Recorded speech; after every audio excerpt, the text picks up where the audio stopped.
Hello मित्रांनो, सर्वात आधी मी तुम्हा सगळ्यांना एक छोटीशी विनंती करू इच्छिते की व्हिडिओ पाहिल्यानंतर कृपया माझ्या चॅनेलला नक्की सबस्क्राईब करा. हे व्हिडिओ बनवण्यासाठी मी खूप मेहनत घेते आणि याच माध्यमातून मी माझा खर्च चालवते.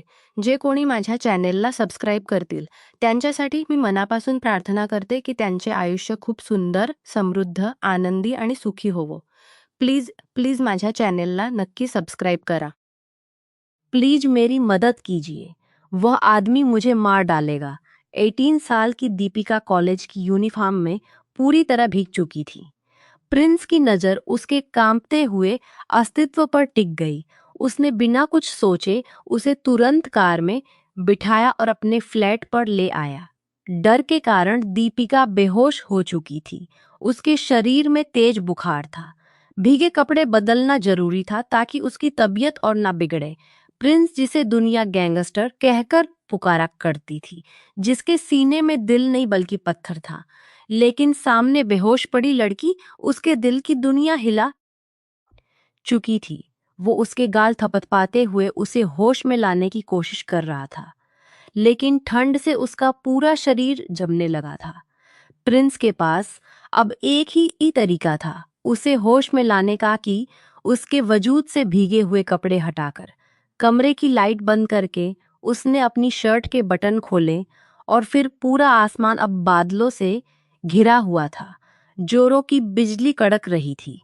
ऐसे में उसकी सिसकियां बारिश के शोर और बादलों की गड़गड़ाहट में जैसे गुम हो रही थी। प्लीज छोड़े मुझे, क्या बिगाड़ा है मैंने तुम्हारा? मैं तुम्हें क्या समझती थी और तुम क्या निकले? तुमने मेरे एतबार का गला घोट दिया है, दोस्ती का भरम तोड़ दिया। मैं तुम्हें कभी भी माफ नहीं कर पाऊंगी, कभी भी नहीं।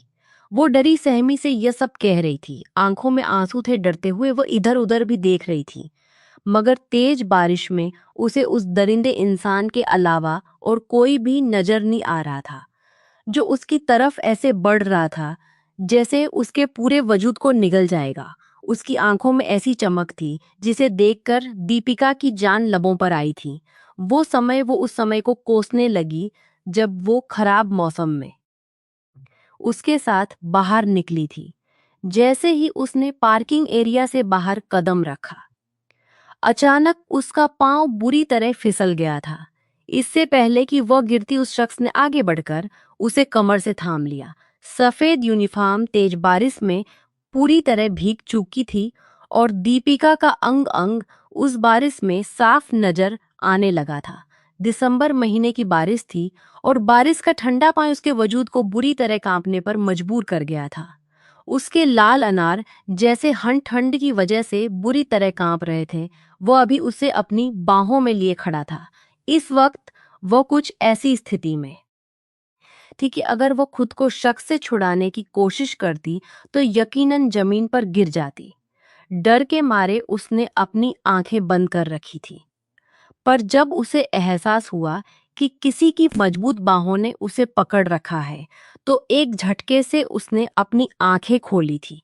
जैसे ही उसने आंखें खोली, सामने वो नजरें देखकर असहज हो गई। वो बड़ी गहराई से उसके शरीर के उतार चढ़ाव को देख रहा था। डर के मारे उसका चेहरा सफेद पड़ गया। उसने खुद को दूर करने की कोशिश की, लेकिन अगले ही पल उसने उसे मजबूती से थाम लिया। उसके लहजे में अजीब सख्तपन था। इतनी आसानी से नहीं जाने दूंगा। यह पल मुझे बड़ी किस्मत से मिले हैं, और मैं इन्हें यादगार बनाना चाहता हूँ। उसकी छुपी नियत को वह भांप चुकी थी, और हर कोशिश कर रही थी कि खुद को उसकी पकड़ से छुड़ा सके। मगर बारिश और डर के उस माहौल में उसकी आवाज कहीं खो गई। वह हर कदम पर खुद को बचाने की कोशिश कर रही थी, क्योंकि उसे पता था सामने मौजूद मर्द के इरादे क्या थे। वह तो समझ रही थी कि अतुल एक अच्छा और खानदानी लड़का है, खूबसूरत है, अमीर है। अगर उसकी अतुल से शादी हो जाती तो शायद वो पूरी जिंदगी राज करती, क्योंकि अतुल की आंखों में वह अपने लिए पसंद के रंग देख चुकी थी, और इसीलिए धीरे धीरे उसका मन भी अतुल की ओर खींचने लगा था। वो एक मिडिल क्लास फैमिली से बिलोंग करती थी, और जब उसने इतने खूबसूरत हैंडसम अमीर लड़के की आंखों में अपने लिए प्यार के रंग देखे तो उसे अपनी किस्मत पर यकीन नहीं हुआ था। धीरे धीरे वो अतुल के प्यार में आगे झुकने लगी और दोनों की दोस्ती हो गई। अतुल उसे सुनहरे सपने दिखाता और वह खुशी के मारे दीवानी हो जाती। अतुल उसके करीब होने की कोशिश करता तो वह शर्माते हुए उससे दूर हट जाती। अभी नहीं अतुल, पहले शादी हो जाने दो। और अतुल एक गहरा सांस लेकर रह जाता। मगर उसे क्या पता था कि एक मिडिल क्लास लड़की होकर जिस लड़के के साथ वह इतना आगे बढ़ चुकी है, वह तो बस मासूम लड़कियों से खेलने वाला इंसान है। और यही मकसद लेकर वह मासूम दीपिका के करीब हुआ था। कॉलेज में किसी लड़के को लिफ्ट ना कजाल में ऐसा फांसा कि दीपिका को कुछ और दिखाई नहीं देता था।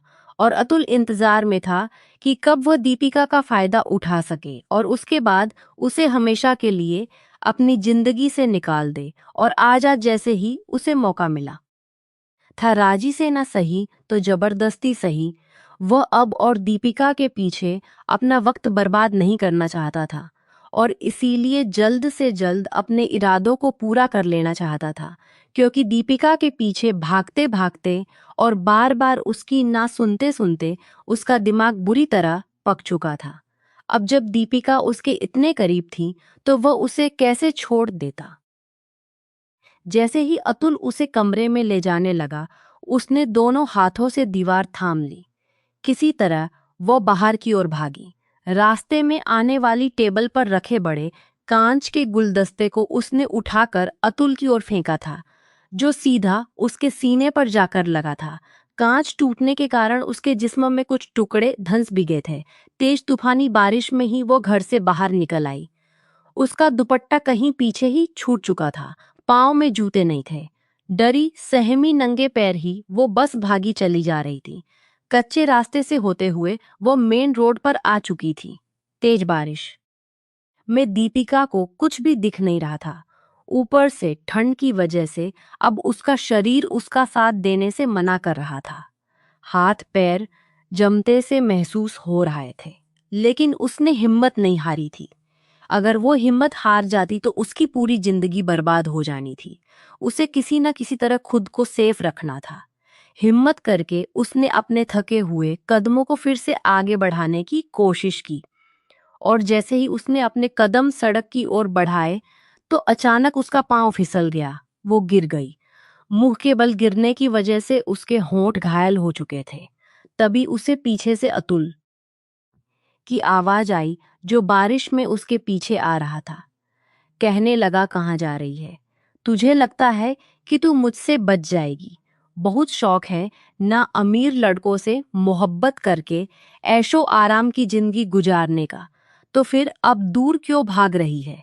कब से मैं तुम्हारी तलाश में था, और अब जब यह मौका हाथ लगा है तो तुम मेरे हाथों से निकल नहीं सकती। उसके शब्द सुनकर वो बहुत ज्यादा घबरा चुकी थी। फौरन उठकर सड़क पर अंधाधुंध भागने लगी। आंखों के आगे काले साए लहरा रहे थे। दिल में दुआ कर रही थी कि बस किसी तरह सुरक्षित हाथों तक पहुंच जाए। रोते रोते वो भगवान को याद कर बैठी है, भगवान तू ही मुझे बचा सकता है, कोई तो मेरी मदद करने को यहाँ भेज दे। बारिश की वजह से सड़क पर बहुत कम लोग थे। एक दो गाड़ी ही सड़क पर दौड़ रही थी। अभी वो भाग रही थी कि एक गाड़ी आती हुई दिखाई दी और जल्दी से उसने गाड़ी को हाथ दे दिया। गाड़ी वाले ने भी सड़क पर रोती हुई उस लड़की को देखकर गाड़ी की स्पीड धीमी कर दी। वो आकर सीधे गाड़ी के बोनट पर गिर गई और रोते हुए कहने लगी, प्लीज हेल्प मी, मुझे बचाइए, वो मेरी जान, प्लीज मदद कीजिए मेरी। वह सीधा खिड़की की ओर आई थी। जब खिड़की नीचे हुई तो सामने बैठे शख्स को देखकर दीपिका कुछ पल के लिए बुरी तरह हड़बड़ाई थी, क्योंकि गाड़ी में एक बेहद अजीब हुलिये वाला लेकिन बेहद खूबसूरत नौजवान बैठा था। उम्र 27 साल, लेकिन हुलिया दीपिका को बेहद अजीब लगा था, क्योंकि उंगलियों में ढेर सारी अंगूठियां तो कलाइयों में एक मोटा सा ब्रेसलेट था, गले में मोटी सी चैन, घुंघराले घने बाल जो बिखरी हालत में भी उसकी पर्सनालिटी पर खूब जम रहे थे। लेकिन इस बात में कोई शक नहीं था कि इतने अजीब हुलिये के बावजूद भी वो बेहद खूबसूरत पर्सनालिटी का मालिक था। उसकी कद काठी और उसकी सिक्स पैक बॉडी उसे और भी रौबदार बना रही थी। एक पल के लिए दीपिका हिचकिचाई थी, लेकिन डर के मारे अब भी बार बार पीछे देख रही थी कि कहीं अतुल उसके पीछे ना जाए। गाड़ी में बैठे उस मर्द ने जब एक नज़र दीपिका को देखा तो देखता है रह गया। उसका मकसद इतनी जल्दी पूरा हो जाएगा, उसे यकीन नहीं आ रहा था। उसके लबों पर एक हल्की सी रहस्यमयी मुस्कान आई थी। उसने गौर से सामने खड़ी ठंड और डर से हुई नाजुक सी लड़की को देखा था। होठों से बहता हुआ खून जो पानी के साथ उसकी गर्दन की ओर जा रहा था। यूनिफॉर्म जो पूरी तरह भीग चुका था। साफ लग रहा था कि वो कॉलेज की स्टूडेंट है। कहने लगा, आप आइए, मेरी गाड़ी में बैठ जाइए, मैं सुरक्षित आपको आपके घर तक छोड़ दूंगा। दीपिका को समझ नहीं आ रहा था कि वो उस पर भरोसा करें या ना करें, क्योंकि शक्ल से तो वो बिल्कुल भी शरीफ नहीं लग रहा था।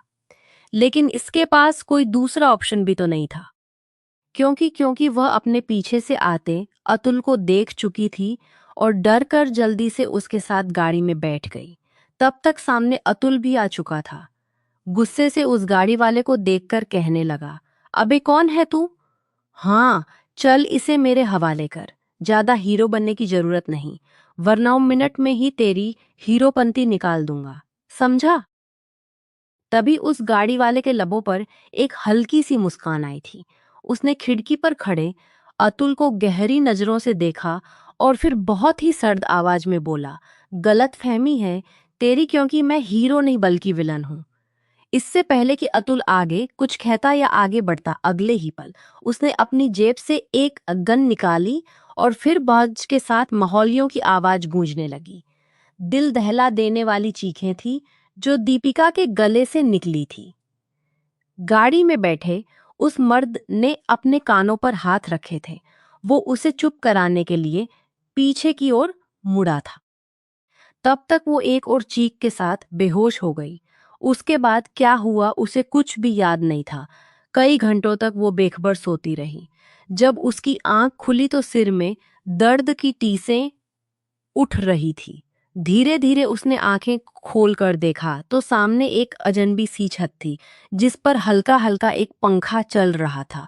उसे लगा शायद वो एक सपना देख रही है, मगर ये हकीकत थी। जब तक उसका दिमाग जागा, उसे सब कुछ याद आने लगा। एक जगह सिर टिकाए उसने आसपास देखा। यह घर, यह कमरा उसका नहीं था, बल्कि कोई अजनबी जगह थी, जहां लगातार सिगरेट की बा आ रही थी। आंखें मूंद कर उसने खुद को रिलैक्स करने की कोशिश की और धीरे से जैसे ही आंखें दोबारा खोली तो सिर पकड़कर उठी। ऊपर पड़ा हुआ कंबल हटाकर उसने अपने पैर नीचे किए थे कि तभी उसे एक दूसरा झटका लगा था। उसे लगा कि जैसे पूरा कमरा गोलक गोल उसकी आंखों के दूसरे कपड़े देखे थे। घबराकर उसने जल्दी से पूरा कंबल हटाया और खुद को देखने लगी। इस वक्त वो लेमन कलर के ढीले ढाले टॉप और वाइट ट्राउजर में थी। अचानक उसके हाथ अपनी धड़कनों पर गए थे और उसका दिल धक से हुआ। वो सिंगल टॉप में थी। टॉप और ट्राउजर के अलावा कोई इनर बियर उसके वजूद पर नहीं था। उसकी आंखों में आंसू आ गए। यह कपड़े उसके नहीं थे, वो तो स्कूल की यूनिफॉर्म में थी। फिर यह कपड़े रोते हुए घबराई थी। दरवाजे की तरफ तुरंत भागी। क्या हुआ था उसके साथ और यह घर किसका था? वो रोती हुई खुद से ही सवाल करती। दरवाजे को बजाने लगी। जब दरवाजा खुला तो सामने वही लड़का खड़ा था जो उसे बड़ी ही गहरी और शरारती नजरों से देख रहा था, जैसे कुछ घंटे पहले वो उसके शरीर के एक एक चीज को निहार चुका हो। वह 2 कदम पीछे हटी, घबराकर कपकपाते हुए होठों से कहने लगी, कौन हो तुम? मैं कहाँ हूँ? मुझे घर जाना है। क्यों लेकर आए हो मुझे यहाँ? उसे यूं हड़बड़ाया हुआ देखकर वो कहने लगा, इतनी परेशान क्यों हो? बैठो आराम से, फिक्र करने की कोई जरूरत नहीं है, तुम सुरक्षित हाथों में हो। और वैसे भी तुम तो गोली चलने की आवाज सुनकर बेहोश हो चुकी थी। भला मुझे यह कैसे पता होता कि तुम्हारा घर कौन सा है, और मैं कोई अंतर्यामी बाबा नहीं हूँ जो तुम्हारे बताए बगैर तुम्हारे घर का पता मालूम कर लेता और तुम्हें तुम्हारे घर छोड़ देता। अब जब बेहोश थी तो तुम्हें मजबूरन अपने घर लेकर आना पड़ा, और तुम हो कि मुझे थैंक्स बोलने की बजाय मुझसे सवाल जवाब कर रही हो। कमाल करती हो, भलाई का तो जमाना ही नहीं। वो आगे बढ़कर अजीब अंदाज में बोला। दीपिका सोच में पड़ गई। आखिर वो लड़का ठीक ही तो कह रहा था। वो बेहोश थी तो उसे बेहोशी की हालत में अपने घर ही लेकर आता, लेकिन अपने आप को देखकर फिर उसके दिल की धड़कनें तेज हुई थी। गुस्से से कहने लगी, और मेरे यह कपड़े कहाँ से आए? और मेरा यूनिफॉर्म, मैंने तो यूनिफॉर्म पहना हुआ था ना। वो कुछ कदम आगे बढ़ा तो वो कुछ कदम बेबसी पीछे हटी।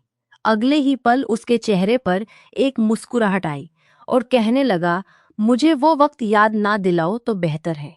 कहीं ऐसा ना हो वो सब कुछ याद करते हुए मैं बहक जाऊं और तुम्हारे लिए मुश्किल पैदा हो जाए। क्या मतलब है तुम्हारा? कहीं तुमने मेरे साथ कुछ गलत? अभी वो अपनी बात पूरी नहीं कर पाई थी कि उसने दीपिका के होठों पर उंगली रखकर उसे वहीं खामोश करवा दिया। अनजान लड़की, तुम बारिश में भीगने की वजह से बहुत ज्यादा कांप रही थी। ठंड की वजह से तुम्हारा पूरा शरीर नीला पड़ने लगा था। तुम्हारी बॉडी को गर्मी की सख्त जरूरत थी। ऐसे में तुम्हारे बदन पर वो गीले कपड़े तुम्हें और भी ठंडा करने का काम कर रहे थे, और मजबूरन मुझे तुम्हारे कपड़े बदलवाने पड़े। और उन पलों में मैंने कैसे कैसे खुद को संभाला है यह मैं ही जानता हूँ। इसलिए बेकार में मेरे ऊपर शक करने की कोशिश भी मत करना। कुछ भी गलत नहीं किया था। बस एक जरा सी गुस्ताखी की थी कि इन गुनहगार आंखों ने तुम्हारी खूबसूरती को कहते कहते उसने शरारत से अपनी एक आंख दबाई थी और अपनी उंगली उसके होठों से हटा ली, जबकि दीपिका का चेहरा शर्म से लाल हुआ था। बेशर्म इंसान, तुम्हें शर्म नहीं आई एक अनजान लड़की के इतना करीब आते हुए? अरे इसमें शर्म वाली कौन सी बात है? यह तो हमारे संस्कार कहते हैं कि किसी की जान बचाने के लिए तुम्हें किसी भी हद तक जाना पड़े तो चले जाओ। और फिर मैंने तो कोई भी हदपान नहीं की थी। तुम्हें बुखार हो चुका था और पिछले 15 घंटे से तुम बेहोश पड़ी हो। अब जाकर तुम्हें होश आया है। डॉक्टर बुलाकर तुम्हें दवाई भी दिलवाई। तुम पर अच्छा खासा पैसा खर्च हो चुका है। मेरा पता नहीं, अमीरों के बुखार भी अमीरों वाले होते हैं जो सस्ती दवाई से ठीक ही नहीं होते। पहले अपनी गली के नुक्कड़ वाले डॉक्टर को लेकर आया था, लेकिन नहीं, बुखार कम होने का नाम ही नहीं ले रहा था। और फिर मजबूरन शहर के सबसे महंगे हॉस्पिटल से एक बड़े डॉक्टर को लेकर आया था। उसने चेक किया, कुछ इंजेक्शन लगाए, कुछ ड्रिप लगाई थी। उसके बाद ही तुम्हारा बुखार कम हुआ था। वो एकदम से उखड़कर बोला, जिसे जताना चाहता हो कि उसने उसके कपड़े बदलकर कोई बड़ा एहसान किया था। एक गहरी सांस छोड़कर दीपिका उसे देखने लगी। शर्म से उसका चेहरा लाल हो रहा था। आज तक उसने किसी के सामने अपने आप को यूं इस हालत में नहीं आने दिया था, जबकि वह सामने खड़ा अनजान गैर मर्द उसे पूरी तौर पर देख चुका था। उसे कोई भी बात सुनाई नहीं दे रही थी, न अपने बुखार वाली बात, न डॉक्टर वाली बात, और न अपने ऊपर खर्च किए हुए पैसों की बात। उसके दिमाग में बस एक ही बात घूम रही थी कि इस अजनबी ने उसके इतना करीब आकर उसे देखा था कि उसके सारे पर्दे हटा दिए थे। वो गुस्से से कहने लगी, आपको कोई हक नहीं था कि आप मेरे कपड़े बदलते, चाहे मैं मर भी जाती। आपने ऐसा क्यों किया? आपको शर्म नहीं आई थी मुझे देखते हुए? आप अपनी आंखें भी तो बंद कर सकते थे ना, या फिर आप कमरे की लाइट बंद कर लेते। वो गुस्से से आंखों में आंसू लिए बोली, और वो अगले ही पल कहने लगा, अरे यार, पहले कमरे की लाइट बंद करके ही तुम्हारे करीब आया था, लेकिन फिर सोचा अगर अंधेरे में मेरे हाथ कहीं इधर उधर टच हो गए और मैं खुद पर काबू खो बैठा, तो इसीलिए मैंने लाइट ऑन कर ली, फिर आंखें भी बंद की थी, लेकिन मुझे कुछ भी दिखाई नहीं दे रहा था। और मजबूरन मैंने आंखें खोलकर सारा काम किया। और अब बस ये फालतू के सवाल जवाब बंद करो। तुम बार बार वही बातें करके मुझे वो सब कुछ दोबारा से याद दिला रही हो जो मैं याद करना नहीं चाहता। और वैसे भी वो सब कुछ करना मेरी मजबूरी थी।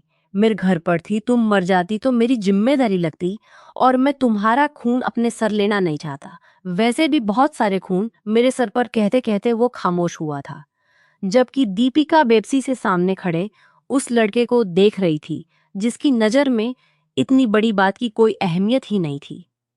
चुपचाप उसने अपने हाथों से अपने आंसू पोंछ लिए। उसे आंसू बहाते देख वो बुरी तरह झिंझलाया था। मैडम जी, एक तो मैं अपने सारे काम छोड़कर आपको इस फ्लैट में रख रहा हूँ, बुखार में आपकी देखभाल भी कर रहा हूँ, एक के बाद एक डॉक्टर भी बदल रहा हूँ, और ऊपर से आपके नखरे खत्म नहीं होते। इससे तो अच्छा मैं तुम्हें बचा कर ही नहीं लाता। अब तक वो तुम्हें इस्तेमाल करके कहीं फेंक चुका होता। वो बस किसी भी तरह अपनी बातों के जादू से उसे चुप कराना चाहता था, और वे इसमें कुछ हद तक सफल भी हो चुका था। वो चुपचाप सिसकते हुए सोफे पर जाकर बैठ चुकी थी, और उसने गहरा एक सुकून का सांस लिया था। तुम बैठो, मैं तुम्हारे लिए कुछ खाने को लेकर आता हूँ। वह कमरे से बाहर चला गया, और वह गहरा सांस लेते हुए गुजरे वक्त के बारे में सोचने लगी। अतुल को याद करते ही उसकी आंखें फिर से भीगने लगी। 15 घंटे उसके दिमाग में एकदम क्लिक हुआ। उस लड़के ने कहा था कि वो 15 घंटे से बुखार में थी और बेहोश थी। वो 15 घंटे से अपने घर से गायब है। मम्मी पापा का क्या हाल हुआ होगा। वो बुरी तरह बेचैन हुई थी। मुझे घर जाना चाहिए। वो जल्दी से उठकर खड़ी हुई। तभी वह दोबारा से कमरे में आता हुआ दिखाई दिया। कमरे के सामने ही बाहर ओपन किचन था, जहां से वो उसके लिए जूस लेकर आया था। कहने लगा, पी लो, थक गई होगी सोच कर। उसकी ऐसी अजीब बातें सुनकर उसने ना चाहते हुए भी एक घूंट ही चुस्का भरा था और वापस गिलास टेबल पर रख दिया। वो सामने टांग पर टांग चढ़ाए बैठकर कहने लगा, पूरा खत्म करो इसे। मुझे चीजें खराब करने की आदत नहीं है, और ये तुम्हारा झूठा है तो मैं तो इसे पीने से रहा। उसकी डांट सुनकर वो जल्दी से पूरा गिलास खत्म कर चुकी थी। गिलास टेबल पर रखते हुए कहने लगी, मुझे घर जाना है। मैं आपको बताती हूँ कि मेरा घर कहाँ है। प्लीज, मेरे माँ बाप परेशान हो रहे होंगे, और वो अतुल उसका क्या बना। वो लापरवाही से कंधे उचका कर कहने लगा, टपक गया होगा, और क्या होना था। आज तक कभी मेरे निशान से कोई बचा है जो वो बचता रही बात तुम्हारी, तो अभी बैठो, इतनी जल्दी भी क्या है जाने की। अभी तो तुमसे बहुत कुछ हिसाब किताब करने बाकी हैं। वो जिस अंदाज में बोल रहा था, वो एकदम परेशान सा हुई थी। ना चाहते हुए भी उसे फिक्र होने लगी थी। उसका दिल किसी अनहोनी के एहसास से धड़कने लगा था। ऐसा लग रहा था जैसे वो सुरक्षित हाथों में नहीं है, बल्कि कुछ तो गड़बड़ है। वो जूस का गिलास उठाकर दोबारा किचन में जा चुका था, जबकि वो बेचैनी से वहीं सोफे पर बैठी अपनी उंगलियां मरोड़ती रही। जब वो किचन से निकल कर आया तो एक बार फिर उसने कहा, मुझे घर जाना है, मुझे घर छोड़कर आओ। मैं अब यहाँ और नहीं रह सकती, प्लीज समझने की कोशिश करें। तो वो बड़े ही शांत अंदाज में कहने लगा, मैडम जी, आपको यहाँ लाने में, फिर आपकी दवाइयों के खर्चे, फिर आपके लिए ड्रेस लाने में, जानती भी हैं पूरे 15 खर्च हो चुके हैं मेरे, और फिलहाल मेरे पास इतने पैसे नहीं कि मैं अपनी गाड़ी में पेट्रोल डलवाऊं और आपको छोड़ कर आऊं। उसकी इस बात पर वो तड़प चुकी थी। ना जान ना पहचान, फिर भी जानबूझकर वो उस पर अपना रोब जमा रहा था। वो 2 कदम उसके करीब आई थी, आगज और गुस्से से कहने लगी, देखो मिस्टर, आपने मुझ पर एहसान किया, उसका बहुत बहुत धन्यवाद, लेकिन अब और मैं आपकी बदतमीजी बर्दाश्त नहीं करती। ठीक है, मैं खुद ही चली जाती हूँ। वो जैसे ही फ्लैट से बाहर निकलने लगी तो वो उसे कलाई से पकड़ चुका था, जिसका नाम भी वो अभी तक नहीं जानती थी। उसे सर से लेकर पैर तक अजीब सी नजरों से निहारते हुए कहने लगा, यह मेरा घर है और मेरी इजाजत के बिना तुम यहाँ से बाहर कदम भी नहीं रख सकती, समझी? चुपचाप अंदर जाओ। खाना पड़ा है, खाओ और आराम से रहो जब तक मैं नहीं कहूँगा। सारे दरवाजे तुम्हारे लिए बंद हैं। और अ, दीपिका का खून खल उठा था। तुम होते कौन हो मिस्टर? वो अगले ही पल अपने बालों को झटक कर एक अदा से कहने लगा, प्रिंस, दुनिया मुझे प्रिंस के नाम से जानती है। वो कुछ इस अंदाज में बोला था कि ना चाहते हुए भी दीपिका के लबों पर एक हल्की सी मुस्कान आई थी, जैसे जिसे उसने जल्दी ही छुपा लिया। अच्छा, तुम कौन सी फिल्मी एक्टर हो जो यह दुनिया तुम्हें प्रिंस से जानती है? खोलो इस दरवाजे को, मुझे बाहर जाना है। मैं तुम्हारा धन्यवाद कर चुकी हूँ, लेकिन प्लीज अब मेरी हालत पर रहम करो और मुझे जाने दो। वह दोनों हाथ उसके सामने जोड़कर कहने लगी, और वो कहने लगा, यह कैसा धन्यवाद है, खाली खाली इतनी आसानी से तो मैं तुम्हें जाने नहीं दूंगा। मेरे 15 मुझे वापस करो जो तुम पर मैंने लगाए हैं। मैं तुम्हें अभी के अभी चला जाने दूंगा। कहते हुए वो आराम से सोफे पर पैर फैलाकर बैठ चुका था और अपने मोबाइल में बिजी हो गया, जबकि दीपिका ने गुस्से से उसे घूर कर देखा। सामने ही सोफे पर उसका बैग पड़ा था, जो लगभग गीला हो चुका था। आगे बढ़कर तुरंत उसमें से उसने पर्स निकाला, जिसमें सिर्फ 2000 पड़े थे। 2000 2000 लेकर वो कहने लगी, ये लो पकड़ो 2000, मुझे घर तक छोड़कर आओ, बाकी के पैसे मैं तुम्हें वहीं दूंगी। मगर वो उसे मदहोशी भरी नजरों से देखकर कहने लगा कहाना। कहते कहते वो अचानक गुस्से में आ गया था और वो एकदम सहम सी चुकी थी। उसके दिल में भी कहीं शैतान तो नहीं जाग उठा। तुम गलत कह रहे हो, मैं यहाँ नहीं रुकूंगी। मैं पुलिस? और वो एकदम दहाड़ उठा था। आवाज नीचे रखो, वरना मैं अपने तरीके से तुम्हें खामोश करवा सकता हूँ। उसका यही रूप देखकर वो बुरी तरह डर गई थी। हालांकि इससे पहले तो वो बड़े ही नॉर्मल और दोस्ताना अंदाज में बात कर रहा था। वो उसके कहने पर दोबारा उसी कमरे में जा चुकी थी और कमरे को अंदर से लॉक कर चुकी थी। खिड़कियों के आगे मोटी गिरे लगी हुई थी। वो चुपचाप उस कमरे में बेड के कोने पर टिककर बैठ गई। आंखों से लगातार आंसू बहने लगे। 18 साल की दीपिका को समझ नहीं आ रहा था कि वो क्या करें। वो अतुल से बचते बचते इस प्रिंस नाम के बदतमीज और जिद्दी मर्द के चंगुल में फंस चुकी थी, जो ना जाने उसे लेकर क्या इरादे रखता था। दीपिका अपने माँ बाप की इकलौती बेटी थी और प्रदीप साहब अपनी बेटी को हमेशा बेटों की तरह पालते आए थे। मिडिल क्लास फैमिली से और उनका ताल्लुक था, लेकिन फिर भी आज तक उन्होंने अपनी बेटी की किसी भी इच्छा को नहीं ठुकराया था।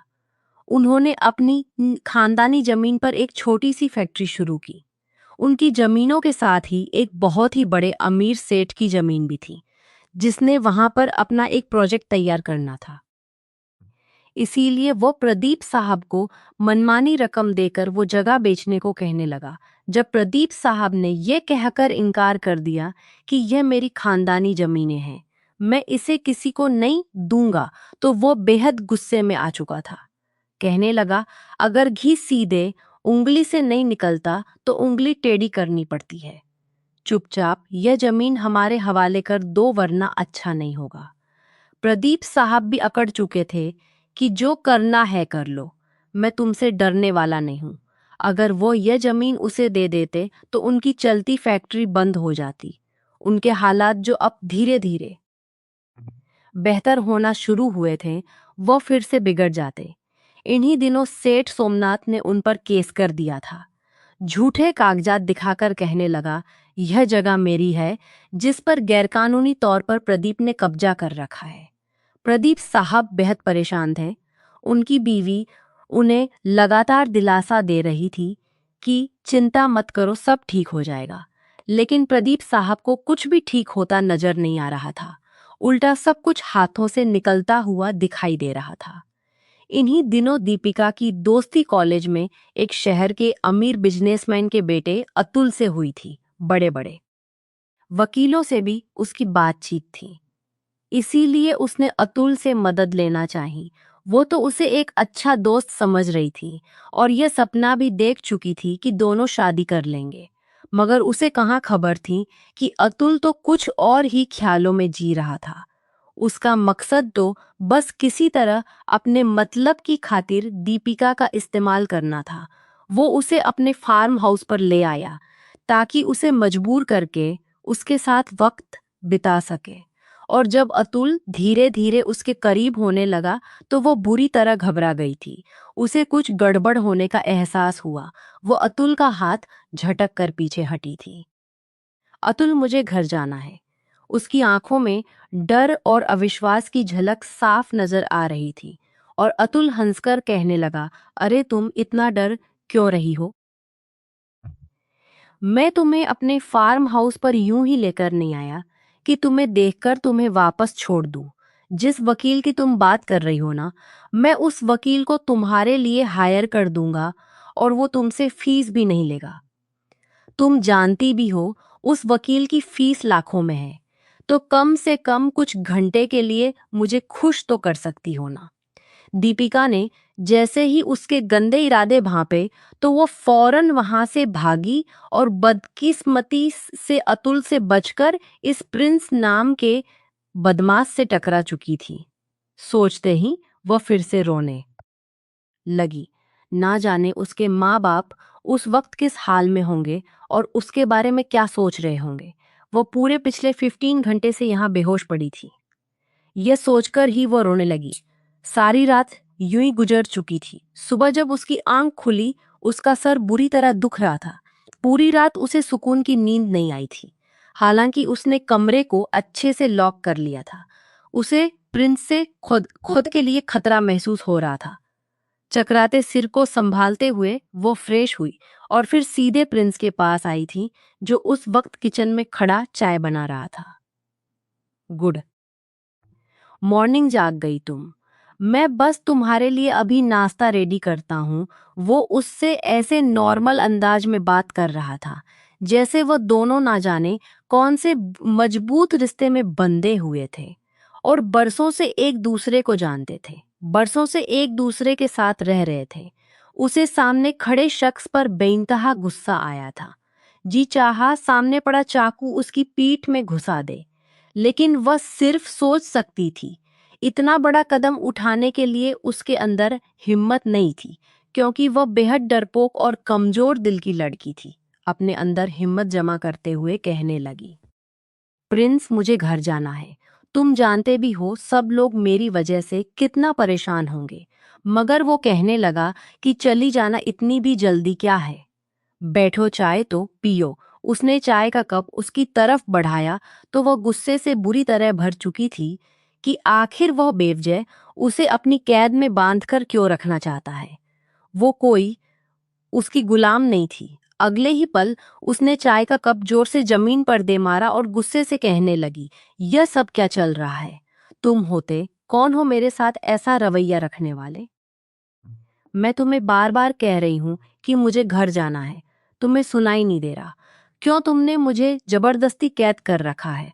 मुझे ऐसा लग रहा है जैसे मैं कैद हो चुकी हूं। इससे पहले कि दीपिका कुछ और भी बोलती, प्रिंस सीने पर हाथ बांधकर खड़ा हो गया और बड़े ही शांत अंदाज में कहने लगा, हाँ बिल्कुल, तुम किडनैप ही हो चुकी हो। यूं समझो कि एक तरफ कुआं था और एक तरफ खाई। तुम कुएं से निकल आई लेकिन खाई में आ गिरी हो। वह गुस्से भरे अंदाज में अपना चाय का कप उठा चुका था और उसका घूंट भरकर बोला तो दीपिका के होश उड़ गए थे। कहने लगी, तुम झूठ बोल रहे हो ना? वो कहने लगा, नहीं, मैं झूठ नहीं बल्कि बिल्कुल सच कह रहा हूँ। प्रदीप कुमार ही नाम है ना। तुम्हारे पापा का पूरे 50 लाख लिए हैं मैंने तुम्हें किडनैप करने के।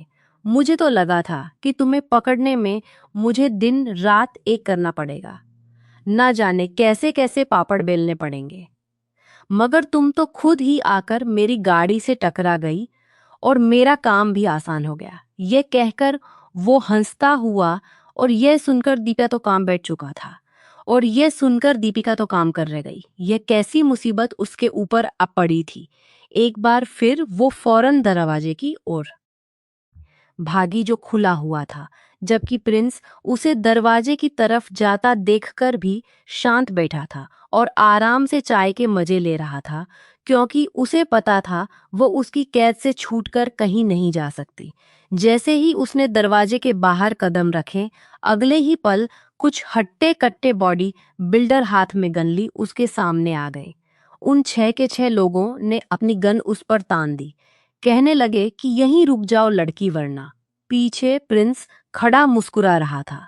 दीपिका रोने लगी और अगले ही पल गुस्से में आगे बढ़कर प्रिंस का कॉलर अपनी मुट्ठी में जकड़ लिया और चिल्लाते हुए कहने लगी, कौन है जिसने मुझे पकड़ने के लिए तुम्हें पैसे दिए हैं? मगर जवाब में प्रिंस उसे बाजू से पकड़कर वापस कमरे में ले आया था और जोर से बेड की ओर धक्का दिया। तुम्हारी पहली गलती थी, इसीलिए माफ कर रहा हूं, तो इन्हें जड़ से उखाड़ दूं हूं। आगे से तुम्हारे हाथ मेरे कॉलर तक पहुंचे। वो गुस्से से दांत पीसते हुए बोला था, चुपचाप इसी कमरे में रहो, वरना मजबूरन मुझे तुम्हें बंद करके रखना पड़ेगा। मेरे दिल में औरतों की बड़ी इज्जत है और इसीलिए तुम अभी तक सही सलामत खड़ी हो, वरना अब तक न जाने तुम्हारा क्या हश्र कर चुका होता। वो एक बार फिर उसे कमरे में धकेल चुका था। वो बेड पर गिर कर सिसकने लगी। कुछ पल के लिए प्रिंस उसे खड़ा देखता रहा और फिर टोकरी जिसमें फल रखे थे उसके पास रखकर कहने लगा, ये फल रखे हैं, इन्हें खाओ और आराम से रहो। रात से पहले तुम्हें खाना भी नहीं मिलेगा, क्योंकि मैं बाहर जा रहा हूं और तुम्हारे यहाँ मेहमान नवाजी करने के लिए कोई नहीं है। मगर वो फलों में मौजूद चाकू देख चुकी थी।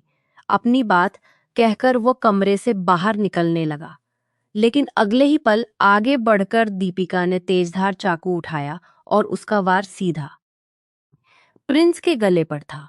मगर वो पीछे मुड़ते हुए उसका हाथ पकड़ चुका था। लेकिन वार बहुत अचानक हुआ था कि खुद का बचाव करते करते भी तेजधार चाकू उसके कंधे को बुरी तरह जख्मी कर चुका था। लेकिन उसकी आकर उसकी शर्ट को लाल कर चुका था। लेकिन उसकी आंखों में दर्द के भाव नहीं थे, बल्कि गुस्सा उमड़ आया था। ऐसे छोटे मोटे हमले उसका कुछ भी बिगाड़ नहीं सकते थे। वो एक माहिर खिलाड़ी था। दीपिका को पकड़कर वो दीवार से लगा चुका था। वो उसके इतना करीब था कि उसकी नाजुक धड़कनें प्रिंस के सीने से टकरा रही थी और दोनों की तेज होती सांसें एक दूसरे के चेहरे को छू रही थी। चाकू उसके हाथ से लेकर कहने लगा, हिम्मत भी कैसे हुई तुम्हारी प्रिंस बलराज का खून बहाने की? इसकी सजा तो तुम्हें भुगतनी होगी। अब तक तुम्हारे साथ बहुत नरमी से पेश आ रहा था, लेकिन नई बहुत जोश है ना तुम्हारे अंदर, और तुम्हारा जोश अब मैं निकालूंगा, क्योंकि तुम ऐसे नहीं मानोगी। तुम्हें अपने तरीके से समझाना पड़ेगा। वह अपने होठों को दांतों से कुचलते हुए दीपिका के नरम गुलाबी लबों की ओर देखने लगा और फिर अगले ही पल उसके लबों पर झुकने लगा। दीपिका उसे दूर करने लगी, मगर तब तक वो अपने अंदर का सारा गुस्सा उसके नाजुक लबों पर निकाल चुका था। दीपिका की सांस रुकने लगी, खुद को उसे छुड़ाने लगी, मगर कहाँ वो बॉडी बिल्डर जिसके सामने वो बिल्कुल कमजोर सी जान था। दोनों की सांसें गहरी हुई थी। प्रिंस के लबों पर हल्की मुस्कान थी, आंखों में खुमारी के रंग थे। जरा सी छुअन से ही प्रिंस का अंग महकने लगा था। वो लड़की तो वाकई एक नशा था।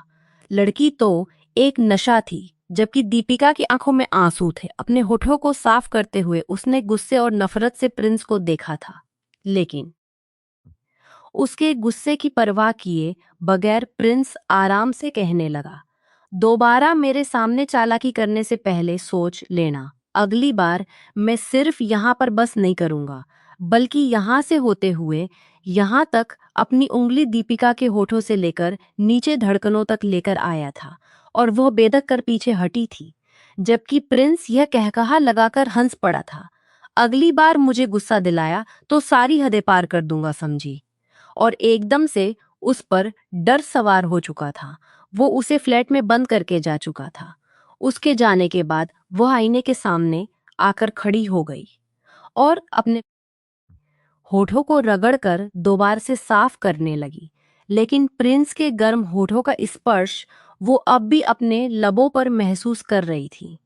आंखों से ब्याज आंसू बहने लगे और फिर आंसू पोंछकर उसने कमरे में इधर उधर नजर दौड़ाई। उसे यहाँ से किसी ना किसी तरह निकलना था, लेकिन कैसे उसे समझ नहीं आ रहा था, क्योंकि सारी खिड़कियां, सारे दरवाजे बिल्कुल बंद थे। चाहकर भी वह यहाँ से निकल नहीं पा रही थी। आखिर कौन था जिसने उसे पकड़वाया था? बिन चाहे उसके दिमाग में वही शख्स आया जिसके साथ उसके पिता का केस चल रहा था। यकीनन उन्होंने ही प्रिंस को कहा होगा। उसे अब अपनी इज्जत पर खतरा महसूस होने लगा था। उसने गुस्सा करके और अपनी ताकत दिखाकर देख लिया था। प्रिंस को गुस्से से आग बबूला होकर उसके साथ एक गलत हरकत कर चुका था। अब अगर उसने दोबारा से उसे गुस्सा दिलाया तो वो अपनी हद पार करने से बिल्कुल भी पीछे नहीं हटेगा। इतना तो दीपिका को अंदाजा हो ही चुका था। अगर उसे अपनी इज्जत बचा कर रखनी थी तो इसके लिए उसे दूसरा रास्ता अपनाना था। यह वक्त जल्दबाजी का नहीं था, बल्कि दिमाग के इस्तेमाल करने का था। कुछ देर तक वे सोचती रही और फिर उसके दिमाग में एक प्लान आया। यह सब कुछ करना उसके आसान नहीं था, लेकिन धीरे धीरे खुद को यहाँ से छुड़वाने के लिए यह करना बेहद जरूरी था। अपने मन में प्लान बनाती हुई वे अंदर तक शांत हो चुकी थी। प्रिंस बलराज, बहुत घमंड है ना तुम्हें, अपनी ताकत अपने तेज दिमाग पर। अब तुम अपनी ताकत और अपने तेज दिमाग पर उस लड़की से जो तुम्हारी कैद में है, तुम्हारे रहमो करम पर है। खुद से बड़बड़ाते हुए वह बेड पर जाकर लेट गई थी। प्रिंस ने आज तक बहुत उल्टे सीधे काम किए थे। अपनी कम्युनिटी में उसे सब डॉन कहकर पुकारते थे। वह खुद और उसके अंडर काम करने वाले ऐसे लोग थे जो दिखने में तो बड़े ही शरीफ लोग थे, लेकिन आज तक उन्होंने पैसे के लिए ना जाने कितने लोगों की जिंदगियों का अंत कर दिया था। प्रिंस बलराज की जिंदगी का एक उसूल था कि वह काम करने से पहले इस बात की जानकारी जरूर निकलवाता था कि सामने वाला जबरदस्ती किसी गरीब को तंग तो नहीं कर रहा। उसके धंधे का यह उसूल रहा था। उसने आज तक किसी गरीब, किसी औरत, किसी बूढ़े या बच्चे पर हाथ नहीं उठाया था। जब उसे पूरा यकीन हो जाता था कि वह जिसे डराने धमकाने जा रहा है वो यह गलत आदमी है, गलत तरीके से पैसा कमाकर लोगों को परेशान कर रहा है, तभी वह यह काम करता था। लेकिन यह प्रिंस की जिंदगी में पहली बार था कि एक लड़की को उसने कैद किया था। उसे यही बताया गया था कि उसके बाप ने गैरकानूनी तौर पर कब्जा कर रखा है। इस लड़की को किडनैप करना है। जैसे ही जमीन वापस मिली तो उसे छोड़ देना है। लड़कियों से हमेशा दूर भागने वाला प्रिंस पहली बार इस लड़की को अपने करीब देखकर बेकाबू सांस हो रहा था।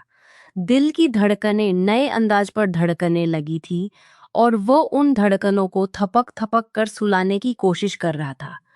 उसका मकसद कोई लड़की नहीं थी, लेकिन यह लड़की उसे राह से भटकाने का काम कर रही थी।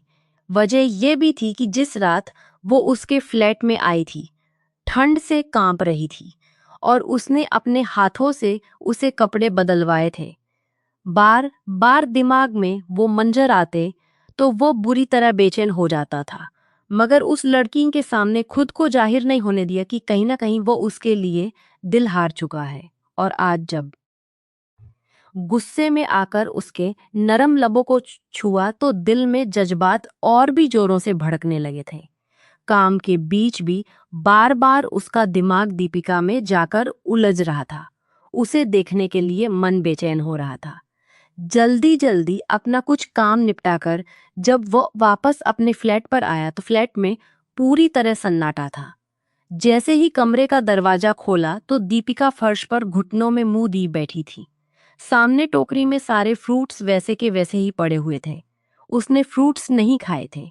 चेहरे पर आंसुओं के निशान देखकर प्रिंस का दिल बेचैन हुआ था, लेकिन वो उसके साथ जानबूझकर कठोर रवैया अपना रहा था और गुस्से से कहने लगा, तुमने फ्रूट्स क्यों नहीं खाए? और दीपिका कुछ भी नहीं बोली तो वो उसके पास चला आया, कहने लगा, लड़की, मैं तुमसे बात कर रहा हूं, क्या बहरी हो गई हो?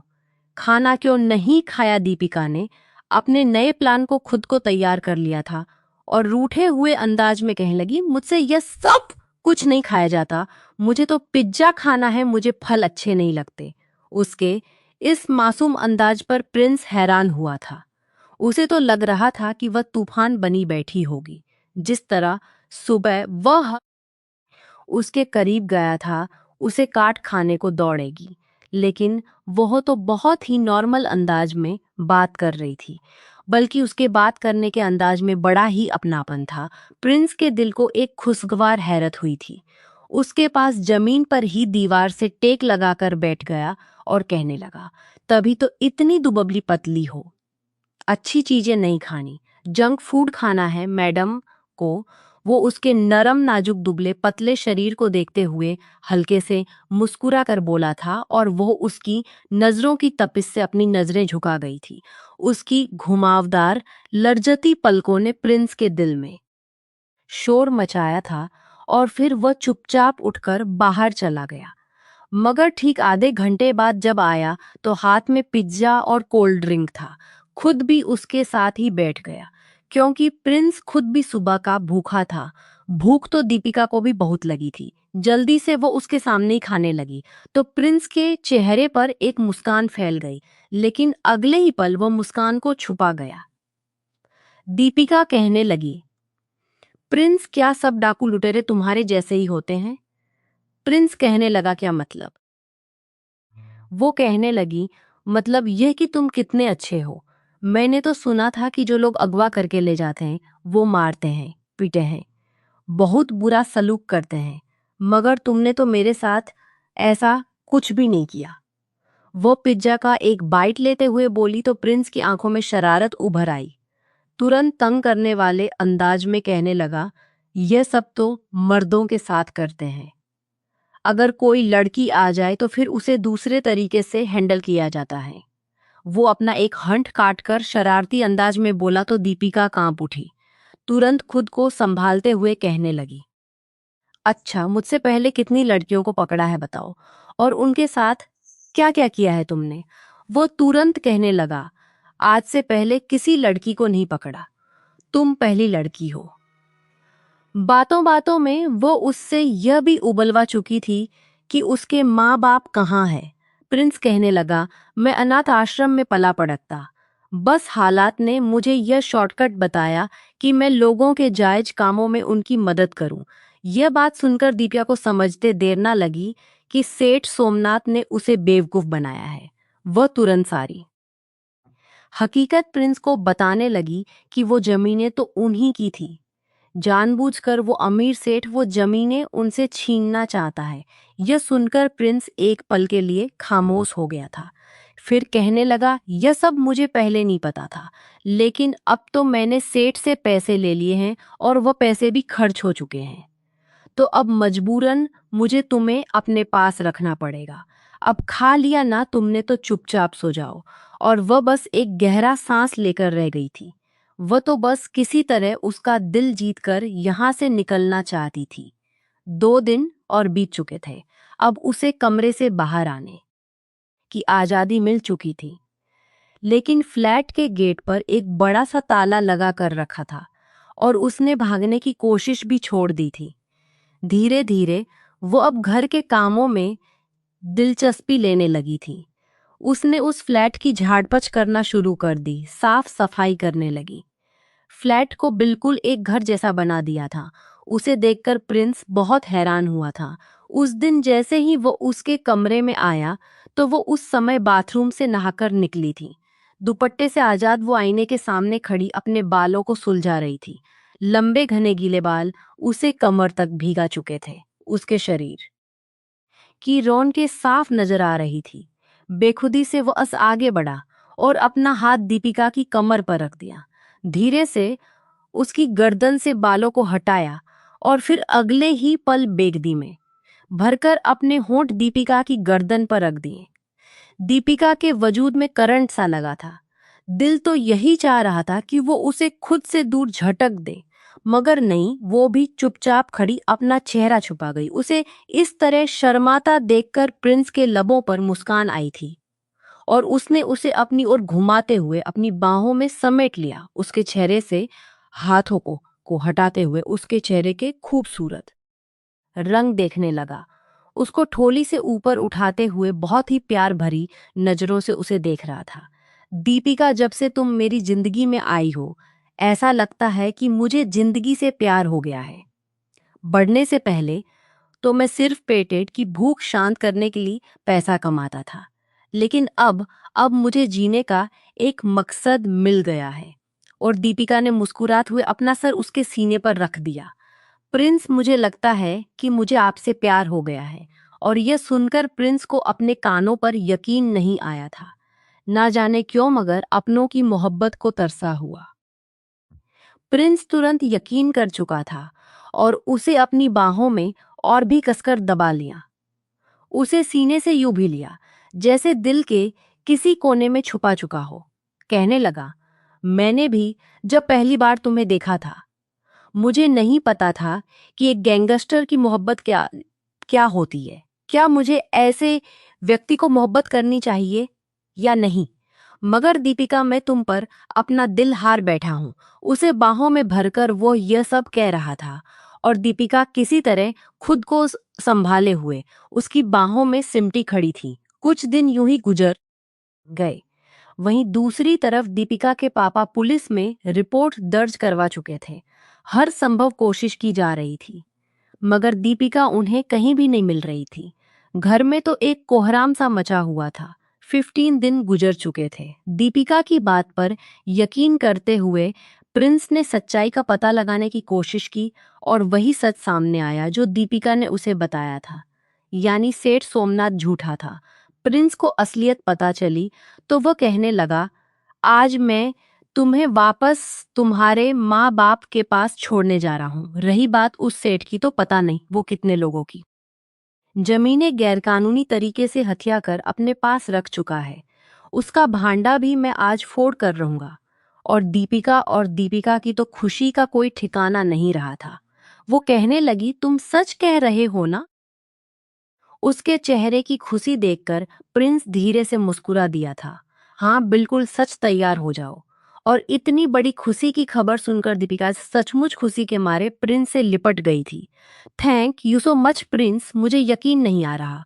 और प्रिंस ने मच उसकी कमर में बाहें डालते हुए उसके माथे अपने होठ रखकर धीरे से कहा था, यकीन कर लो मेरी जान, मैं तुम पर और जुल्म नहीं कर सकता। मैं अपने पापा से बात करूंगी प्रिंस, और फिर वे हमारी शादी करवा देंगे। और प्रिंस की आंखों में जिंदगी नाचने लगी थी। वो एक ही पल में ना जाने कितने सपने सजा बैठा था। वो मुस्कुराकर उसे अपनी जीभ में बिठाकर उसके घर की तरफ ले जाने लगा। दीपिका का दिल जोर जोर से धड़क रहा था। जैसे ही वो प्रिंस के साथ उसके घर पहुंची तो प्रदीप साहब अपनी बेटी को सामने देखकर दीवाने होकर उसकी ओर दौड़े। बेटी को सामने बिल्क बूढ़े लगने लगे थे। दीपिका की माँ और उसके पापा उसे दीवानगी से चूम रहे थे। तुम ठीक तो हो ना? प्रिंस एक और खड़ा था, उन लोगों को अपनी बेटी से मिलते हुए देख रहा था। वो बस इंतजार में था कि कब दीपिका उसका परिचय अपने माता पिता से कराएगी। तभी रोती हुई दीपिका जो बोली थी, प्रिंस को ऐसा लगा जैसे किसी ने उसे आसमान से नीचे फेंक दिया हो। पापा, ये वही व्यक्ति है जिसने मुझे किडनैप किया था और समीर सेठ ने इसे मुझे किडनैप करने के लिए पैसे दिए थे। घर के बाहर खड़े पुलिस अधिकारी जो दीपिका की जानकारी लेने आए थे, तुरंत उन्होंने प्रिंस को पकड़ लिया। प्रिंस उसे जख्मी नजरों से देख रहा था। आंखों में अफसोस और गुस्से के मिलेजुले भाव थे। वो बोला, दीपिका, ये सब क्यों किया? तुम यूं मेरे भरोसे के साथ खिलवाड़ नहीं कर सकती। मैंने आज तक किसी पर इतना अंधा विश्वास नहीं किया जितना तुम पर किया था। और तुमने क्या किया?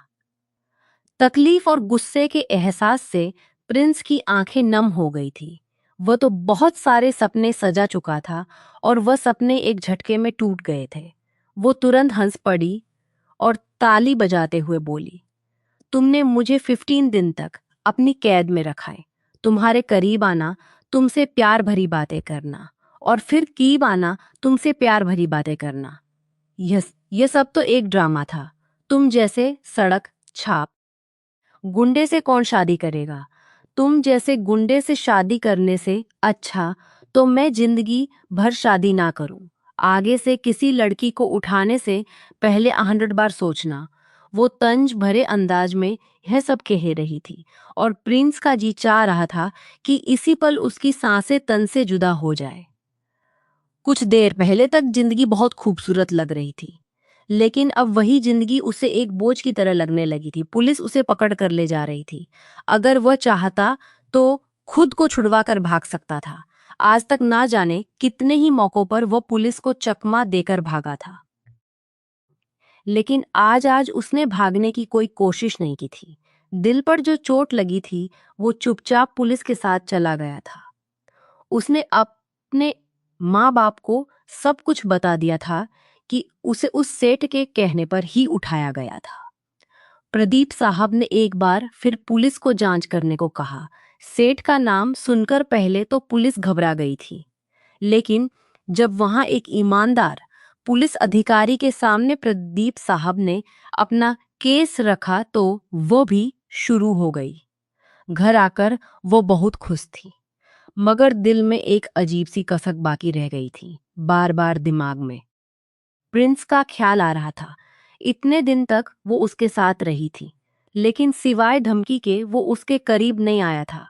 उसने उसका बहुत ख्याल भी रखा था, वरना इस टाइप के लोग तो कुछ भी कर सकते थे। यहाँ तक कि प्रिंस ने उसे अतुल से भी बचाया था। अतुल से तो लाख गुना बेहतर था प्रिंस। वो कैसे किसी के जज्बातों के साथ खेल गई थी, यह सब सोचकर दीपिका को बुरा लग रहा था। साथ ही खुद को समझा भी रही थी कि वो था ही इसी लायक। पता नहीं कितनी लड़कियों की जिंदगी उसने खराब की होगी, मगर वो प्रिंस की उन आंखों को भुला नहीं पा रही थी जो दीपिका को देखते ही चमकने लगती थी। उसकी आंखों की चमक साफ दिखा रही थी कि वो उसकी जिंदगी में आने वाली पहली लड़की है। घर में आए हुए उसे 2 दिन हो चुके थे। उस शाम भी उसे भूख नहीं थी, बस थोड़ा सा खाना खाकर कमरे में आ गई थी। बार बार जी चाहता कि वो प्रिंस को जेल से निकलवा दे। अब इतना भी खुदगर्ज और पत्थर दिल क्या होना। यह सोचते हुए वो आंखें बंद करके पता नहीं रात के किस पहर सो गई। तुम पुलिस के हाथ कैसे लग गए यार? हालांकि 30 साल के करियर में तुम पर पुलिस हाथ डालना तो दूर की बात, तुम्हें छू भी नहीं सकी। उसका सबसे करीबी दोस्त बलवंत हैरत से उसे देख रहा था। वो कुछ ही देर पहले प्रिंस को जमानत पर छूटा कर लाया था, जबकि प्रिंस की आंखें बर्दाश्त की शिद्दत से लाल हो रही थी। वो कुछ भी नहीं बोला था। दीपिका अब उसकी जिद बन चुकी थी। इतनी आसानी से वो उस जिद बन चुकी थी। उसकी जिंदगी में आने वाली वो पहली लड़की थी और उसने उसके जज्बातों को बुरी तरह कुचल कर रख दिया था। बलवंत को कुछ काम के बारे में समझाकर वो उसे वापस भेज चुका था और अब उसके कदम दीपिका के घर की ओर उठे थे। दीपिका गहरी नींद में सो रही थी जब उसके घर के पीछे से दीवार फाकर प्रिंस अंदर दाखिल हुआ और फिर बड़ी कुशलता से दीवारें फांदता हुआ अपनी मंजिल पर पहुंच गया। जैसे ही बालकनी में पहुंचा तो सामने ही कांच की खिड़की से उसे दीपिका बेखबर सोती हुई दिखी थी। हर बात से बेखबर वो खुली किताब की तरह अपने बेड पर बेपरवाह लेटी थी। खूबसूरत पर्पल नाइटी में उसका दूधिया रंग दमक रहा था। दिल में मोहब्बत तो थी, लेकिन उसकी जगह गुस्सा और जिद ने भी ले ली थी। खिड़की खोलकर वो अंदर गया और अगले ही पल उसके पास बेड पर लेट गया और फिर अपनी बाहों में भरकर उसे अपने सीने से लगा गया। पहले तो वो इसे अपना सपना समझती रही, लेकिन प्रिंस की उंगलियां उसके वजूद पर फिसलती जा रही थी और जब ये एहसास तेज हुआ तो फिर डरकर उसने जल्दी से आंखें खोली थी। सामने ही प्रिंस को देखकर उसके गले से एक चीख निकली थी। तुरंत प्रिंस उसके होठों पर हाथ रख चुका था। दीपिका समझ नहीं पा रही थी यह सपना था या हकीकत। आवाज ना निकले तुम्हारी, वरना तुम जानती हो कि मैं क्या कर सकता हूं। यह कहते हुए प्रिंस ने उसके होठों से अपना हाथ हटाया था। वो डरते हुए कहने लगी, छोड़िए मुझे, यहाँ क्या कर रहे हैं आप? मगर वो गुस्से में बोला, तुम्हें क्या लगा था तुम आसानी से मुझसे पीछा छुड़ाकर चली जाओगी? मोहब्बत थी तुम मेरी, लेकिन अब मेरी जिद बन चुकी हो। तुमने मेरे साथ अच्छा नहीं किया। अब तुम्हारी सजा यही है कि तुम सारी जिंदगी एक गैंगस्टर के साथ रहोगी। अजय, तुम्हारे लिए तो मैं सब कुछ छोड़ देना चाहता था, जायज कमाई करना चाहता था, लेकिन अब हरगिज नहीं बदल लूंगा। और तुम्हारे बाप को एक गैंगस्टर दामाद ही मिलेगा। यह कहकर उसने जोर से दीपिका को अपनी ओर खींचा था और अपने होठ उसके कान के पास ले जाकर धीरे से फुसफुसाते हुए बोला, चुपचाप अपने माँ बाप को मेरे लिए मना लेना, वरना मेरे हाथों से तुम्हारा बाप बच नहीं सकेगा। और ना ही उन तुम्हारी माँ जिस तरह अतुल को मारा था, ना ठीक वैसे ही उनको भी। दीपिका यह सब सुनकर घबरा चुकी थी। वो उसे धमकी देकर चला गया था, कहने लगा कि अगले 24 घंटे के अंदर अंदर मुझे शादी के लिए हाँ चाहिए, वरना दीपिका ने जब यह सुना तो पूरी तरह से घबरा गई। अगले ही दिन डरते डरते उसने अपने माँ बाप से कहा था कि मैं प्रिंस से शादी करना चाहती हूँ। इस बात पर उसे अपने पापा से थप्पड़ भी पड़ा था, मगर वो जिद पर अड़ी हुई थी कि नहीं, उसे अच्छा लड़का नहीं मिल सकता। वो मेरी खातिर सुधर जाएगा, मुझे उसी से शादी करनी है। अगर वो हमारे घर का दामाद बनेगा तो ये सेठ जैसे लोग हमसे दूर रहेंगे। अगर मेरी शादी उससे नहीं हुई तो मैं मर जाऊंगी। जब वो अपनी जिद पर अड़ी रही और मरने की धमकी दी तो प्रदीप साहब को मानना पड़ा। उसकी माँ अर्चना जी भी कहने लगी कि देखो, 15 दिन तक ये घर से बाहर रही, पूरे परिवार में ये बात फैल गई है, कोई भी लड़का उसे अपनाएगा नहीं, बात बात पर उसे ताने दिए जाएंगे। इसलिए हमें लगता है कि हमें इसी प्रिंस से इसकी शादी करवा देनी चाहिए। ना चाहते हुए भी प्रदीप साहब ने प्रिंस के इस रिश्ते को स्वीकार कर लिया।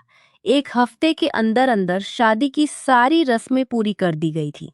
दीपिका विदा होकर फिर उसी फ्लैट में आ चुकी थी। प्रदीप साहब ने यह शर्त जरूर रखी थी कि तुम मेरी कंपनी में ही काम करोगे और तुम्हें फिर से ऐसे गैर कानूनी काम करते हुए मैं नहीं देखना चाहता। और प्रिंस ने चुपचाप सर झुकाकर उनकी बात मान ली थी। असली हिसाब तो उसने दीपिका से पूरा करना था। कमरे में आते ही एक नजर उसने देखा, दुल्हन के जोड़े में सजी दीपिका बहुत खूबसूरत लग रही थी। अगर उसकी उसकी जगह कोई और होता तो होश खो बैठता, लेकिन प्रिंस के दिलो दिमाग में तो गुस्से की आंधियां सी चल रही थी।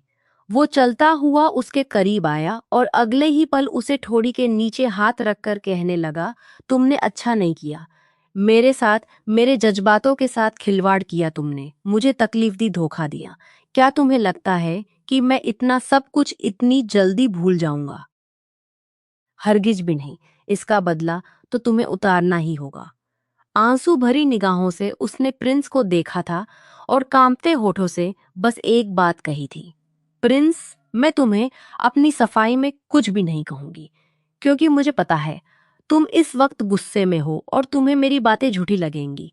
अगर मैं सच भी कहूं तब भी, लेकिन एक बात कहने से खुद को रोक नहीं पाऊंगी, और वो यह है कि तुम्हारे जाने के बाद मुझे एहसास हुआ था कि प्यार का नाटक करते करते मैं तुमसे सच में प्यार कर बैठी थी। उसके कांपते होठ और आंखों की नमी देखकर प्रिंस एक बार फिर अपना दिल डूबता हुआ महसूस कर रहा था। और प्रिंस जख्मी सी हंसी हंसकर आगे बोला, मैं कैसे विश्वास कर लूं कि तुम मुझसे मोहब्बत करती हो, हालांकि तुम्हारा असली चेहरा मैं देख चुका हूं। प्रिंस, अगर मैं तुमसे प्यार ना करती होती तो आज तुम्हारी सेज सजाए तुम्हारी दुल्हन बनकर ना बैठी होती। तुमने मुझे धमकी दी थी ना कि अगर मैं तुमसे शादी नहीं करूंगी तो तुम मेरे माँ बाप को नुकसान पहुंचाओगे। यह मेरी मोहब्बत थी जो मैं तुमसे शादी पर राजी हुई थी, ना कि यह डर था कि तुम मेरे माँ बाप को नुकसान पहुंचा दोगे। अगर मुझे तुमसे मोहब्बत ना होती तो मैं खुद को खत्म तो कर लेती, लेकिन कभी भी तुम्हारी दुल्हन ना बनती। आंसू टूटकर प्रिंस के हाथों पर गिरे थे। मुझे माफ कर दो, यह सब मेरा बचपना था। मैं समझ ही नहीं पाई कि मैं क्या कर रही थी, मैं डर गई थी। किसी तरह तुम्हारी कैद से निकलना चाहती थी, पर मैं वादा करती हूँ कि मैं सारी जिंदगी आपकी वफादार बनकर रहूंगी। आज हमारी सुहागरात है ना, और मैं अपना आप आपको सौंप दूंगी। मैं कोई भी विरोध नहीं करूंगी, लेकिन अब मुझे तुम्हारे साथ की कोई जरूरत नहीं, ना तुम्हारी संगत के लिए। मेरे दिल में कोई फीलिंग है। तुम्हें क्या लगता है कि मैं तुम्हारे इश्क में पागल होकर तुमसे शादी कर चुका हूं? नहीं, बल्कि तुम्हें सजा देने के लिए यह शादी की है। अब यही तुम्हारी सजा है कि तुम शादीशुदा होकर भी कुंवारी जैसी जिंदगी बिताओगी। तुम्हें हर पल प्रिंस की नफरत झेलनी होगी, क्योंकि तुम्हें प्रिंस की मोहब्बत रास नहीं आई।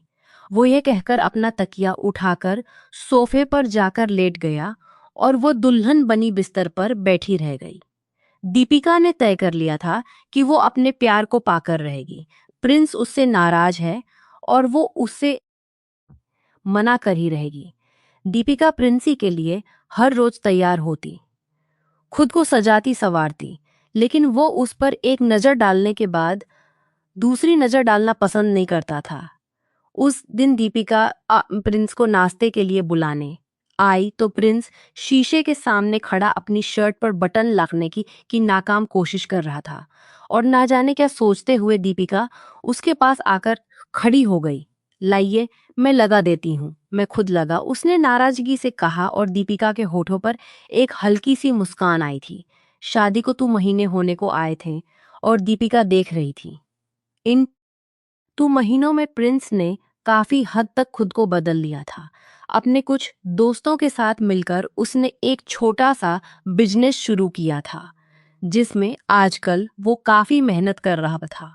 सुबह जाता और रात के 11 बजे वापस लौटता था।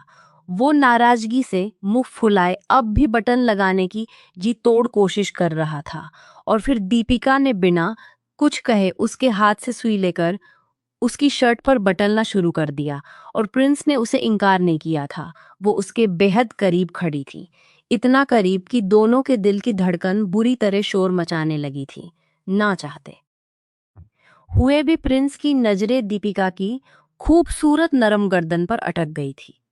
उसे वह पल याद आने लगा जब उसने पीछे से आकर दीपिका की गर्दन पर अपने होठ रखे थे, और यह एहसास आते ही उसका मन बुरी तरह मचलने लगा था, दोबारा से दीपिका के नरम वजूद को छूने के लिए। लेकिन अना की दीवार ऊंची थी, वह इस तरह दीपिका के सामने हार नहीं मान सकता था। खुद पर प्रिंस की नजरों की तपिश महसूस करके दीपिका बुरी तरह हड़बड़ाई थी, और इसी हड़बड़ाहट में सुई उसकी उंगली में चुभ गई और एक सिसकी उसके मुंह से निकली थी, और प्रिंस एकदम तड़प उठा था। क्या हुआ? आर्यो के दिखाओ कहाँ लगी? उसने एकदम दीपिका का हाथ थाम लिया था। उसकी उंगली से खून की बूंद छलक उठी थी, और अगले ही पल प्रिंस ने उसकी उंगली को अपने मुंह में रख लिया, जबकि दीपिका नम आंखों से प्रिंस को देख रही थी। उसकी बेचैनी उसकी तड़प बताती थी कि वह अब भी अपनी दीपिका से प्यार करता है, और यह सोचते ही उसकी आंखों में आंसू आ गए थे। प्रिंस की नजरें दीपिका के चेहरे पर फैली मुस्कान पर पड़ी तो उसे अपनी जल्दबाजी का एहसास हुआ था। तुरंत उसने दीपिका की उंगली अपने मुंह से निकाली और शर्ट के बटन बंद करने लगा। ज्यादा दर्द हो तो पेन किलर लेना, कहते हुए वो कमरे से निकल चुका था, जबकि दीपिका के होठों पर एक गहरी मुस्कान थी। प्रिंस ने अपने प्रभाव का इस्तेमाल करके सेठ सोमनाथ को अच्छा खासा सबक सिखा दिया था। वकील को भी उसने खूब डराया धमकाया था, जिसके बाद केस प्रदीप साहब के पक्ष में हो गया था। उल्टा उस सेठ ने जिन जिन से जमीनें ली थी वह भी वापस हो गई थी। प्रदीप साहब खुशी से अपने घर में एक पार्टी रख रहे थे, जिसमें प्रिंस और दीपिका भी आए थे। हर कोई प्रिंस की तारीफ कर रहा था कि आपका दामाद तो बहुत अच्छा है। कोई उसकी हकीकत नहीं जानता था, लेकिन हर कोई यही कह रहा था कि यह तो चांद और सूरज की जोड़ी है। उस दिन जब वो घर वापस आए तो रास्ते भर दीपिका चोरी चोरी प्रिंस को देखती रही। उसका दिल बुरी तरह मचल रहा था। प्रिंस की मोहब्बत पाने के लिए वो यह तो जानती थी कि प्रिंस भी उससे मोहब्बत करता है, लेकिन अभी फिलहाल गुस्से में है। उसे पता था कि प्रिंस का गुस्सा कैसे उतारना है, और ये सोचते ही उसके चेहरे पर एक हल्की सी शर्मीली मुस्कान आई थी, और प्रिंस ने कनखियों से उसकी मुस्कान को देखा था। दीपिका ने अलमारी से एक बेहद खूबसूरत और बोल्ड नाइटी निकाली, जिसे पहनते ही उसकी खूबसूरती में चार चांद लग गए थे। एक पल के लिए तो वह खुद को देखकर खुद ही शर्मा गई थी। लाल रंग की यह नाइटी उसके दूधिया रंग पर खूब जच रही थी। बालों को खुला छोड़ दिया था, एक नज़र शीशे पर डाली और खुद पर परफ्यूम स्प्रे करके ड्रेसिंग रूम से बाहर निकल आई। प्रिंस की नज़र जैसे ही उस पर पड़ी तो वो देखा था निकल आई, लेकिन फिर तुरंत अपना सिर झटकना ही रह गया था। लेकिन फिर तुरंत अपना सिर झटक दिया और कहने लगा, अगर तुम यह सब करना चाहती हो तो मैं दूसरे कमरे में जाकर सो जाता हूँ। और वह जैसे ही उठा, दीपिका ने प्रिंस का हाथ पकड़ लिया और पीछे से उसे अपनी बाहों में भर लिया। दीपिका का नाजुक वजूद जब प्रिंस की पीठ से टकराया तो उसके दिल में एक आग सी सुलग उठी थी।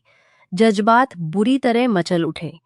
गहरी सांस लेकर उसने खुद को काबू करने की कोशिश की, लेकिन कामयाब ना हो सका। वो दीपिका से नाराज था, लेकिन थी तो वो उसकी महबूब पत्नी ही ना। और अब जबकि उसके इतने करीब थी तो कैसे खुद को रोकता। वो सांस रोककर खड़ा रहा, जबकि दीपिका अब घूमकर उसके सामने आई थी। बहुत बुरे हो तुम प्रिंस, जिसकी इतनी खूबसूरत बीवी हो, वो भला कैसे उससे दूरी बना सकता है। लेकिन अब बस बहुत तड़पा लिया तुमने मुझे। अगर तुम मुझे जबरदस्ती अपनी बीवी बना सकते हो तो मैं भी जबरदस्ती इस रिश्ते को शुरू कर सकती हूँ। पत्नी हूँ तुम्हारी, कोई रखेल। और दीपिका के शब्द उसके होठों में रह गए थे जब प्रिंस ने उसके होठों पर अपनी उंगली रख दी। खबरदार, जो खुद के बारे में ऐसे शब्द बोले, मुंह तोड़ दूंगा तुम्हारा। और फिर खींचकर दीपिका को उसने अपने सीने से लगा लिया था, और जैसे ही उसने दीपिका को अपने करीब किया तो दिल को एक करार सा मिला था, और दीवाना बार उसने दीपिका को प्यार करना शुरू कर दिया, जो ना जाने कब से उसे पाने के लिए मचल रहा था। लेकिन एक जिद लगाए बैठा था कि दीपिका को उसकी गलती का एहसास कराऊंगा। हालांकि गलती तो उसकी भी थी, लेकिन उसने अपनी गलती को सुधारा था और उसे इज्जत के साथ उसके घर छोड़कर आया था। एक झटके से उसने दीपिका को अपनी बाहों में उठा लिया था। पहले से मोटी हो गई हो यार। पहली बार तुम्हें बाहों में उठाकर लाया था तब इतनी भारी नहीं थी, वो आहा भरते हुए बोला था, और दीपिका खिलखिलाकर हंस पड़ी। अब जंक फूड खाना जो बंद कर दिया है, इसीलिए उसने बड़े ही प्यार से दीपिका को बेड पर लाकर लिटाया था और पूरी शिद्दत से उसके नरम होठों पर झुका था। दीपिका भी न जाने कब से अपने प्रिंस के लिए तरस रही थी। वो बेकरार होकर प्रिंस का साथ देने लगी। कुछ ही देर में वो उसे नाम मात्र नाइटी से भी आजाद कर चुका था। दीपिका की मददोश सिसकियां प्रिंस की शिद्दत को और भी हवा दे रही थी। वो पूरे मन से उस पर अपनी चाहते लुटा रहा था। दीपिका की मोहब्बत का असर था कि वो पूरे मन से अपने बिजनेस पर ध्यान देने लगा था। इसके साथ साथ दीपिका को टाइम देना नहीं भूलता था। दोनों की मोहब्बत दिन ब दिन बढ़ती ही जा रही थी। गैंगस्टर गैंग तो उसने कब का छोड़ दिया था, लेकिन अभी भी अगर कोई सेठ जैसा शख्स किसी शरीफ इंसान को तंग करने की कोशिश करता तो वो तुरंत पहुंचकर उसे सबक सिखा देता था। दोस्तों, आज की हमारी यह कहानी आपको कैसी लगी कमेंट बॉक्स में जरूर बताना। पसंद आई हो तो प्लीज लाइक करना। 1 आवर रोज ऐसी ही और कहानियां सुनने के लिए हमारे चैनल को सब्सक्राइब करना।